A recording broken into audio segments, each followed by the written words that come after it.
So welcome to this month's NCOIL one-on-one interview with Representative Edmond Jordan from Louisiana. Thank you so much for joining us today, Representative Jordan. My pleasure. Thank you for having me. Of course. So I want to start off by asking you how you first got involved in public service. You know what? I started probably in high school and early in college. Got involved with a few mayoral campaigns in Baton Rouge and around the area. And then in 1999 or so, I started working. I was a staff attorney for the Public Service Commission. And I already kind of was involved on a grassroots level, but that really got me involved in being able to see it from the government perspective, from a regulator perspective. And that opened my eyes up to a whole new world. And so I was a staff attorney with the PSC for about 5 years. I went on to Department of Environmental Quality for a year, and then Federal Department of Homeland Security. And so from that, I got to see it from a state level and a federal level, and then kind of got the bug to run for public office. Prior to that, I never really thought about running for elective office, but right after that, I said, well, you know what, I think this is something that I can do. Awesome. So sounds like, that wasn't necessarily your plan to go right into public service and elected office. Do you think that's had like any impact with your family, on your family life? Oh, certainly. I mean, whenever you take time to do something else that at times can be very time consuming, it takes a little bit, but from your family life. But you know what? I think I've done a pretty good job of trying to create a work-life balance, and so I try to stay pretty balanced. But to say it would have no effect, no impact, I think would be a stretch. But I think I've been handling it pretty well. That might be a better question for my wife. Fair enough. So it sounds like you had a pretty diverse career prior to your legislative service. So I guess based on that, like what issues are you most involved in your time in the legislature? Most of my time, has been involved with criminal justice reform and police reform. And then, I've done some things in the insurance arena as well, serving on that committee. But if you look at most of my legislation, I would tell you it's probably been around justice reform and police reform. Interesting. So then how did you first hear about NCOIL and how long have you been involved? You know what? I got elected in 2016, and then at a few legislative functions, once people found out that I was on the insurance, had been appointed to the insurance committee, they mentioned NCOIL, but I still really didn't know what it was. And oddly enough, just to tell you a little brief story, there was an issue that came up that dealt with transportation, which kind of dealt with an issue that dealt with the Public Service Commission. So I had one opinion on it. On the Senate side, there's a senator you may have heard of, Blade Marsh, who had a different opinion of it. And so we went to talk, and that was the first time I really met Blade. And so we started discussing the issue. And even though we were on opposite sides, we were really respectful of each other's opinion. And so after it was all over, Blade came from the Senate side, came over to the House side to talk to me and just said, hey, look, I really respect how you handled yourself. I really appreciate what you did. And I see that you're on the insurance committee. Would you be interested in NCOIL? And I said, well, a few people have mentioned that to me before. And he said, well, I really would like you to participate and get involved. And so I made a promise to him that day that I would.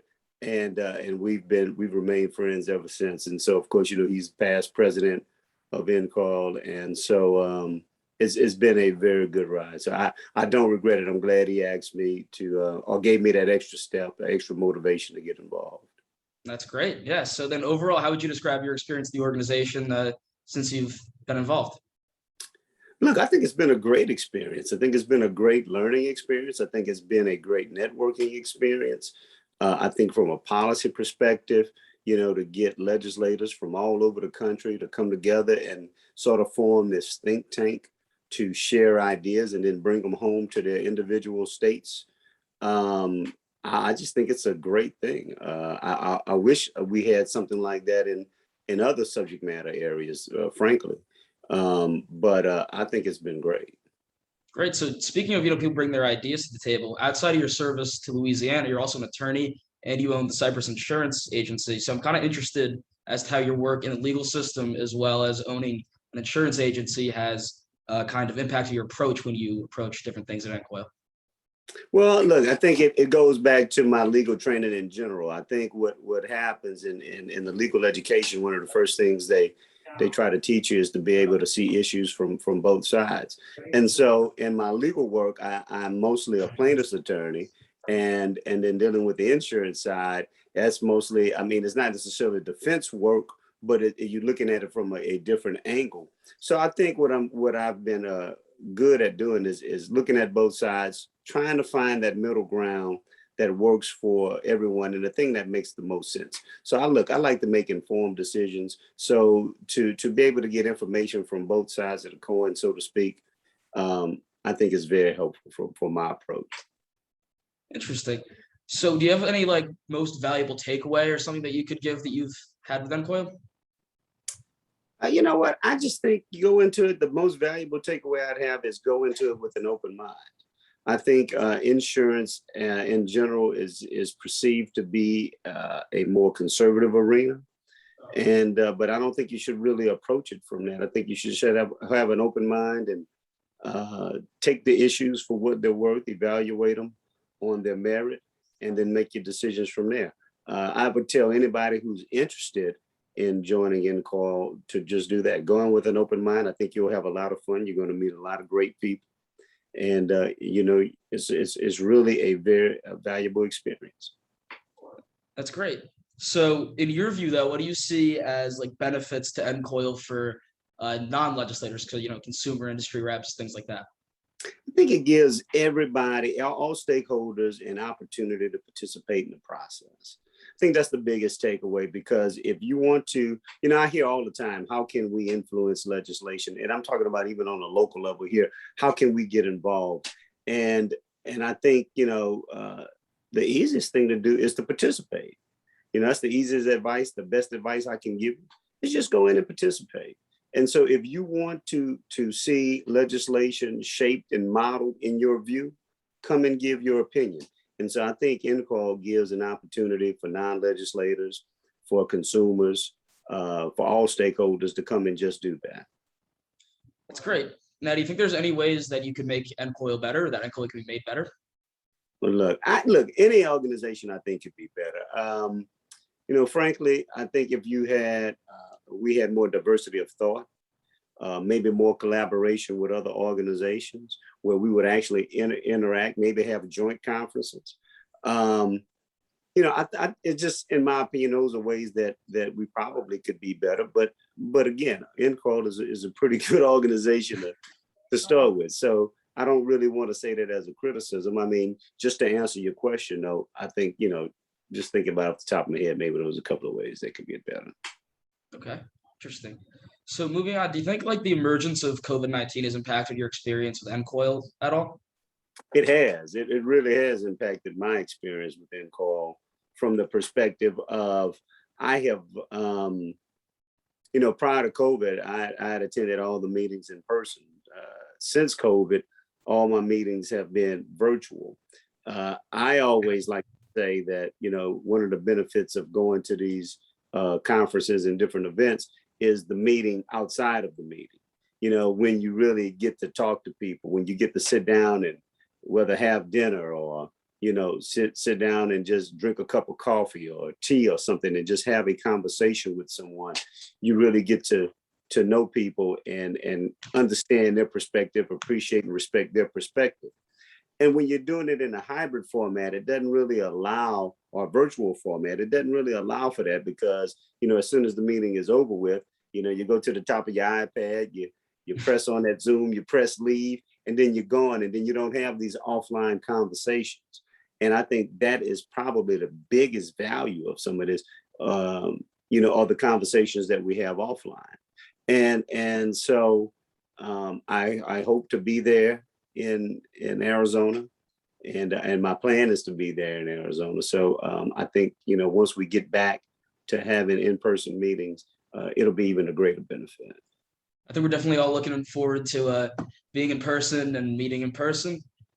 So do you have any favorite model laws legislation that you've worked on at NCOIL so far?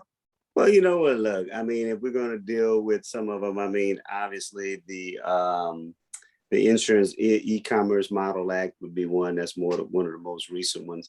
And then even though I didn't work on it, I will tell you the drug transparency model act that Blade Marsh and Tom Oliverson worked on, I thought was a very important piece of legislation as well. Great. So yeah, in Congress, we kind of see it's extremely polarized along party lines. Are you seeing that in your own state legislature? You know what? Not in my state legislature. It's getting that way. It's probably not as bad as what Congress is right now. But unfortunately, it is getting more like that. I would tell you, you know, sometimes out of tragedy, there's always a silver lining. Of course, you know, Hurricane Ida just came through our state, and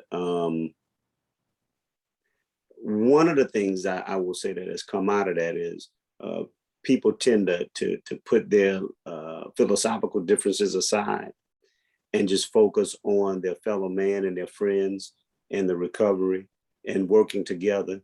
So that has certainly been something that has come out of the hurricane. But I wouldn't want a storm or a hurricane or a disaster to be the only way that we can reach those levels again. So hopefully this is a trend that continues, but we'll see.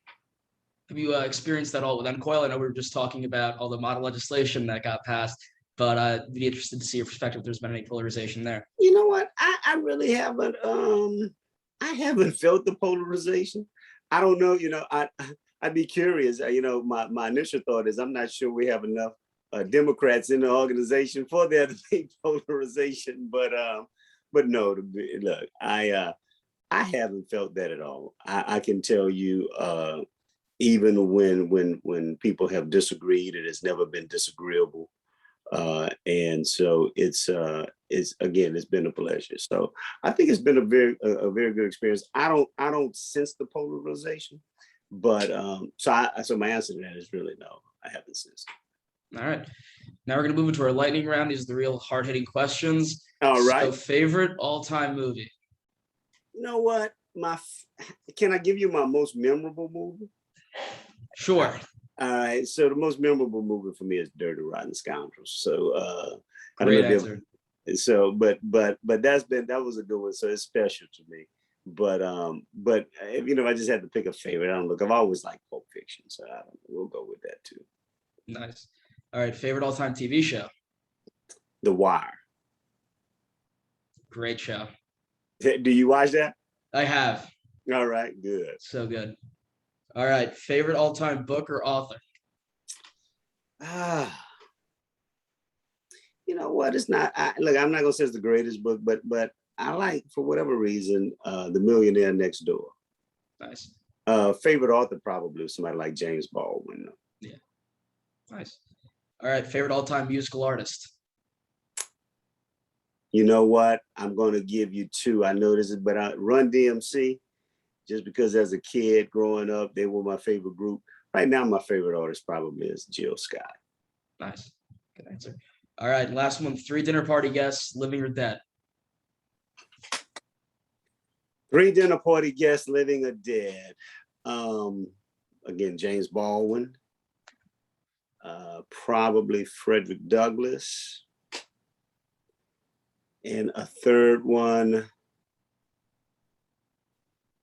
that's tough. I'm going to say somebody like Fannie Lou Hamer. Sounds like that'd be some interesting conversation. I think it would be. Yeah, definitely.